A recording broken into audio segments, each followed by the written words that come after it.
Hi friends, it's me Sandy Reena ఛానల్కి స్వాగతం. Today మన స్పెషల్ రెసిపీ సోయా చంక్స్తో స్నాక్స్, అదేనండి మీల్ మేకర్తో. ముందుగా మనం సోయా చంక్స్ తీసుకుంటున్నాను, చిన్న సైజువి. నిలువుగా కట్ చేసి పెట్టుకున్న ఆనియన్స్, పచ్చిమిర్చి, రెడ్ చిల్లీ తీసుకున్నాను ఫ్రెండ్స్. రెడ్ చిల్లీకి ఆ చివర కట్ చేసుకోవాలి. ఆయిల్ లోపలికి వెళ్ళి తినేటప్పుడు టేస్ట్ చాలా బాగుంటుంది. పోపు దినుసులు, చిన్న ఉల్లి, జీలకర్ర, కరివేపాకు, వీటన్నిటిని రెడీ చేసుకోవాలి. ఒక ఖాళీ బౌల్లో వాటర్ తీసుకొని అందులో సాల్ట్ యాడ్ చేసి వాటర్ హీట్ చేసుకొని ఆఫ్ చేసుకోవాలి.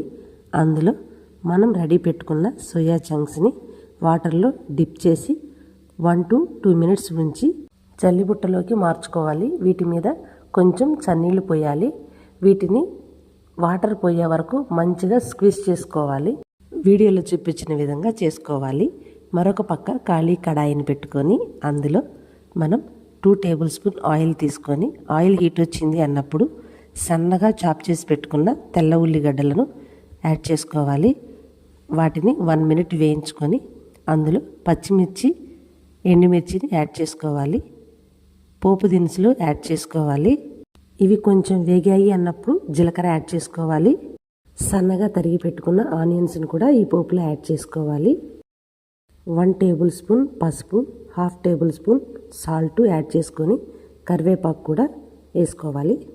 ఈ పోపు అంతటిని మంచిగా 1 minute మనం వేయించుకొని స్క్వీజ్ చేసి రెడీగా పెట్టుకున్న సోయా చంక్స్ని ఈ పోపులో మిక్స్ చేసుకోవాలి. 2 tablespoon కారము, 1/2 tablespoon ధనియా పౌడర్ వేసి ఒక్కసారి మొత్తం కలయబెట్టుకొని లిడ్ పెట్టి 2 minutes కుక్ చేసుకుంటే ఎంతో టేస్టీ అయిన సోయా చంక్స్తో ఫ్రై రెడీ. ఫైనల్గా కొత్తిమీర ఆకుతో గార్నిష్ చేసుకొని సర్వ్ చేసుకోవటమే. ఈ సోయా చంక్స్ మనం పప్పు చేసుకున్నప్పుడు దానిలో ఫ్రైగా పనికొస్తుంది. జిమ్ చేసేవాళ్ళు, ప్రోటీన్ డైట్ మెయింటైన్ చేసేవాళ్ళు ఎర్లీ మార్నింగ్ దీన్ని టిఫిన్లా కూడా తినొచ్చు. ఈ స్నాక్స్లో ఆనియన్స్ కట్ చేసుకొని నిమ్మకాయ పిండుకొని తింటే టేస్ట్ వేరే లెవెల్. టేస్ట్ అయితే చాలా బాగుంది. మీరందరూ ఈ వీడియో చూసి ఈ రెసిపీ ట్రై చేస్తారని మనస్ఫూర్తిగా ఆశిస్తున్నాను.